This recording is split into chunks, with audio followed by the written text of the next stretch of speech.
Welcome to Not Factory Approved, the site where I show you how ADD someone can actually be. I forgot what it was, a bird flew by or something. Today's video, I'm going to be starting to look at this rototiller. The landfill in this county has a recycle area where these scroungers get to go and look for bicycles and small engine equipment, whatever it might be.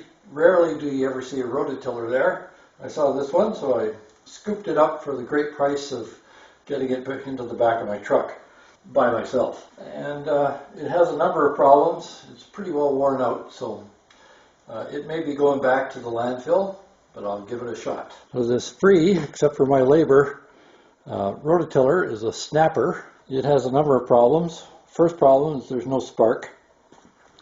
Second problem is that the gas tank is rather full of various bits of crap. I have the air filter. I have the belt, although it's a bit worn out.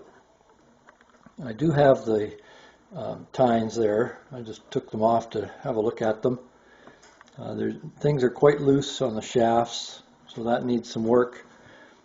And I'll find out first off why it has no spark. It does have a bit of compression, so we'll find out soon if that's adequate or not.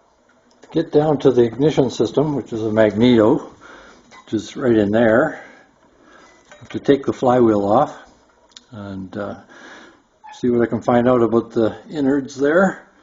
I had to undo most of the head bolts, so I undid the two here and here to take the bracket off that had the fuel tank.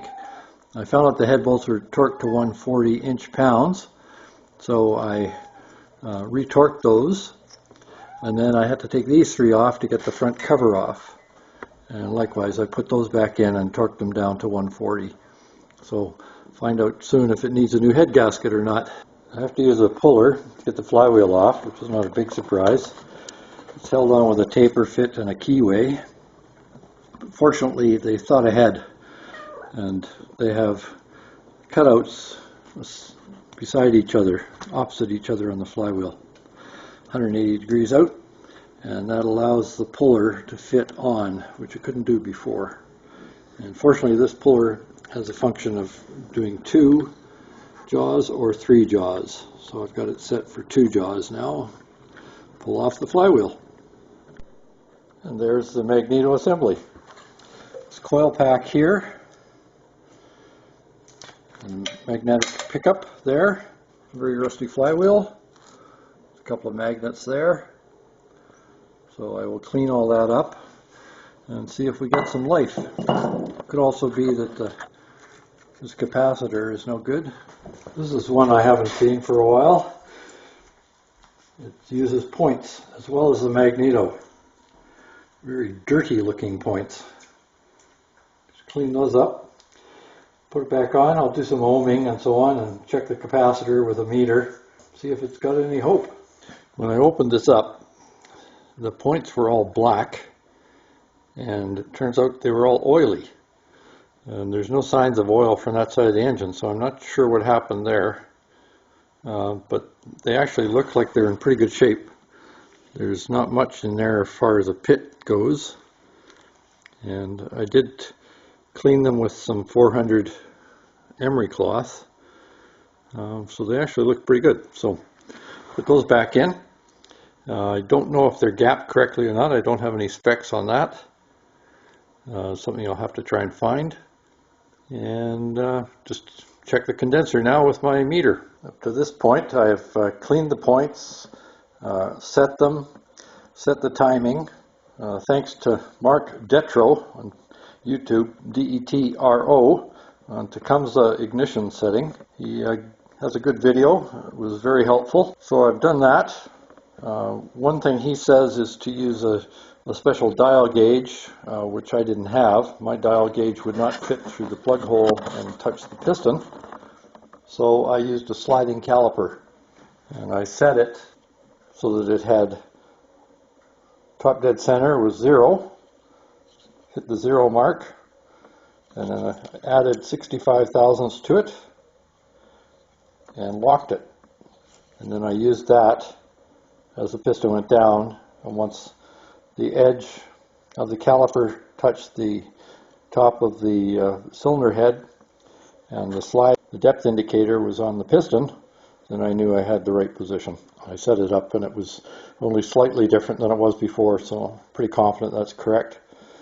I've blown a lot of rust out of the carburetor, took that apart, and now I'm trying to work the fuel line, which is broken out of the fuel tank, and get some kind of fitting on the tank that will not leak. I've drained the oil, which is actually pretty clean, so that's a good sign. Somebody changed the oil and gave up on it. And then the pull cord was sticking, so I took off the cover again and oiled it, and it seems to be working okay now. And I do have spark, which I did not have before, and the points were set very tight, so I put those out to the 20 thousandths at the 65 mark, or at the high point of the cam. 65 mark is for the actual location of the magneto, and that gets locked into position. I've done that, but it does have a spark, so it is working. And I'll try and put a little gas in there and see if we get any action. Turns out the spark works once in a while, but not all the time. It'll fire for a couple of times and then it'll shut off.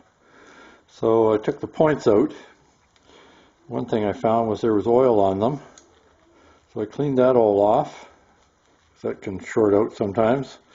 Found out that they're not in as good a shape as I thought they were. I don't know if you can see that there. There's a pit in that thing.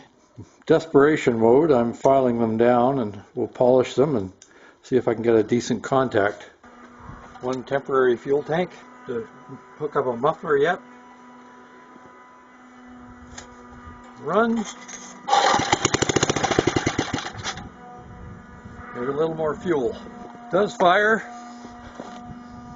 Does run. No great amount of smoke. All positive. Ready for the final test. Put the fuel tank back on. The fitting was broken, the plug that was in there. So I was prepared to make up a bolt and drill a hole and clamp it with washers and rubber. And then I thought probably took a grommet to start with. So I just happened to have a grommet that was the right size. It's a 1/2 inch hole, 3/8 for the fitting.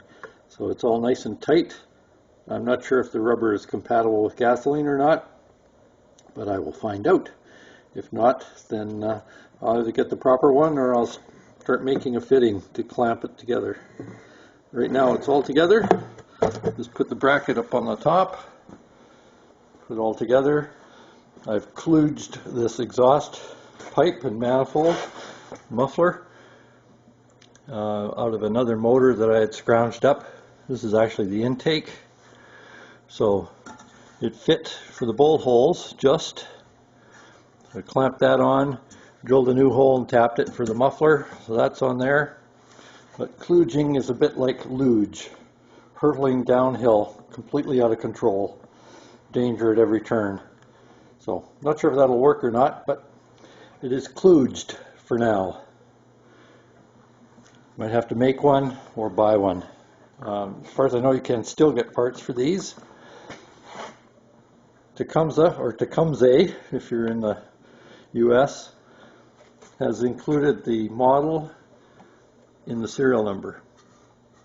There's the model right there, HS50, and then the submodel is 67086A. And there's still parts available for this engine. So let's see if it runs well.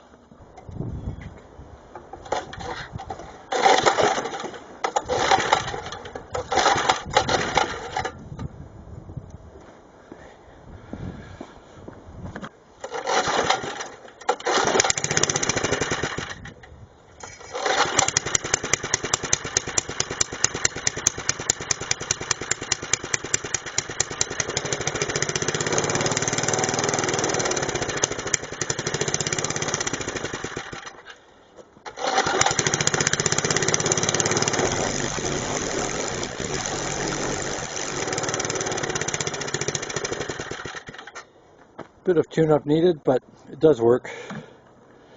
And as you can see around, it's going to be a little while before I use it. So next stage, check the transmission. Find out where the leaks are coming from and why.